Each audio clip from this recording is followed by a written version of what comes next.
All right, they came back with a short segment, only Rick and Samantha. And Rick is writing a song for Samantha. I'm like, okay, Rick, go ahead. And but the problem is Samantha is not calling him on time. They usually have date night every night at 6:30 over the phone or whatever, which I'm like, that's so cute. Like, that's so cute. Like, that's how y'all keep a relationship. Date. You know what I mean? While you're in the relationship, like, you know, you gotta find little ways to keep it, you know, fun, I guess, you know. But anyways, so he's writing her a song. She finally called like an hour and a half late. So she's like, I really wasn't gonna call because I didn't want to talk to you because the way you tried to play me, like you didn't ask me to marry you. Well, she really mad because he won't come see her, but he ain't got no money, so he wrote a song. So I'm like, okay, make it work. But so he sings her the song, and she's like, oh, you know, nobody ever serenaded me, and falls right back into his arms. Well, I guess over the phone. And basically he's like, I'm all in, I'm gonna marry you, I want to move. Or did he say I want you to move? I don't know. But anyways, he wants them to be together, live together, be married. But we gonna see how that's gonna work when she find out the money situation. But at least he trying, you know what I mean? At least he trying, I guess. But yeah, maybe he need to sing some songs to bring in some extra income. That's just a thought, because I mean, like, I don't know, I feel like that money is gonna be an issue. But anyways, that was it. Catch y'all at the next commercial.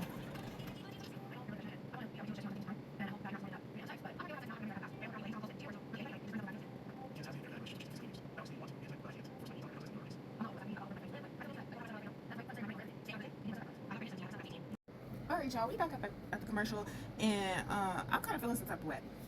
But I am glad that they broke it down to only Candace and Andrew, because it'd be a lot when they be showing both of the couples and to keep up what be going on. Anyways, so it was Andrew and Candace. And I'm kind of feeling some type of way about Candace because I'm over here on an emotional roller coaster. I'm like, what is going on? So I know Andrew's on an emotional roller coaster, and I know he's like, what is going on? Did we sign up for this? Andrew, did we sign up for this? I don't think Andrew's signing up for this. But anyways, so we get there, they in the apartment, and starts off with her putting on makeup in the mirror, talking about somehow last night she couldn't go to sleep because he's more comfortable trying to like snuggle up, but it makes her feel uncomfortable, and she gonna have to work on that because she's been abused in her past.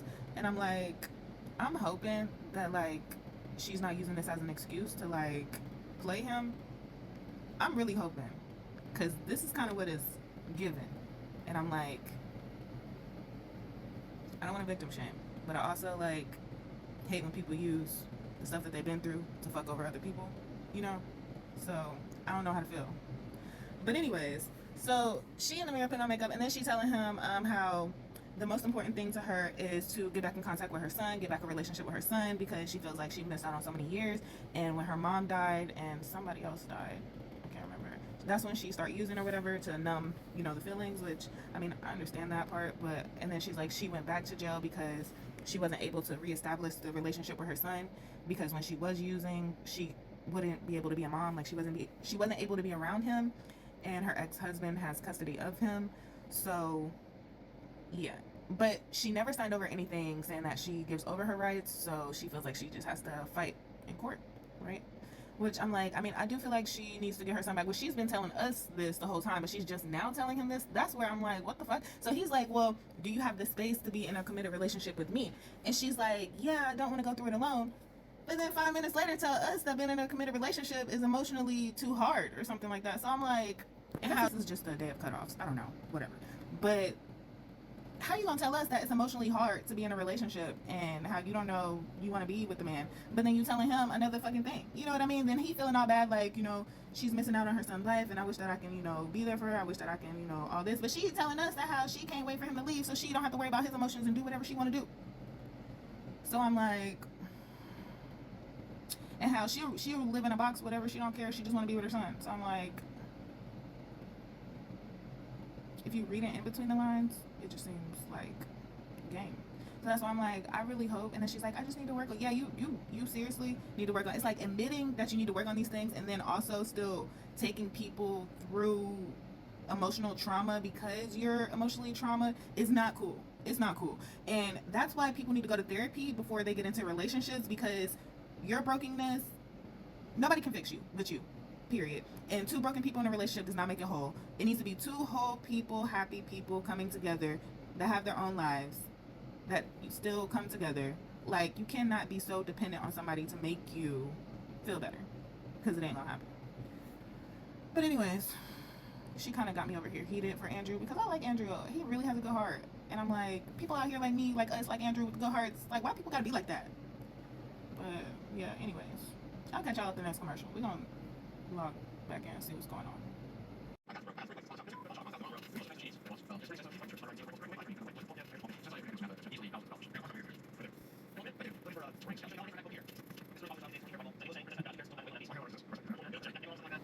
All right, Charlie back. So they came back with Shonta and True. Shonta walking in to go meet True's mom and sister. So they walking in, which I guess she got right off the plane, went right to the restaurant to meet her. So the mom's sitting there, and right when Shonta sit down, True calls. So he's like, I'm just trying to call to see, you know, how it's going. And she like, well, Shonta just got here, so you gotta call back. And your sister ain't even here yet, so call back later. So they sit down, you know, they say hi a little bit, then the sister show up or whatever. And this is when it gets like, I don't know, it kind of had me feeling some type of way, but then it kind of was like, they was kind of trying to warn you, sis. You know what I mean? Like, so the sister sat down and she like, so do you really think that it's going to work because he only dates white women? First of all, that's disrespectful. Second of all, that's none of your business. And she's like, did he tell you? And she's like, yeah, he told me. And it's like, why are you coming in on this energy to embarrass and humiliate this girl? And then she gonna say, she don't normally look like his type, so I don't think it's gonna last. Why are you so mean? Who hurt? What did she do to you? Like, it gotta be something there, because it's like, why are you attacking her like that? Did y'all have a conversation before? Like, what did she do to you? She coming in to meet y'all, see what's going on. Shonta looked like a cool girl, and she's like, you know, people out here on the street get played and scammed by these dudes every day out here in these relationships. So if I get scammed by a dude in jail in a relationship, then it just is what it is. You know what I mean? Like, it just is what it is. And I'm like, that is true. Shit, I mean, that is true. So I guess. But the way that they was coming at her was crazy. So then True calls and they're talking about how, because Shonta said like he's supposed to parole out to her, and so the mom was like, oh, so when he calls, she asking him like, so is you finna parole out to her because this is what she's saying, and you telling me to get the room ready, so am I supposed to still get this room ready? And it's like, so I'm like, oh, so he playing both of y'all. Okay, so he possibly is playing Shonta, which we all kind of figured that out once he said he don't play back. But the way that they came out at her was crazy. It was crazy. Like, and then the mom's like, well, when he gets out, it's gonna be a headache, but that's gonna be your headache. And it's like, it's because of women, these women, that he went to white women. Of course, it cut me off.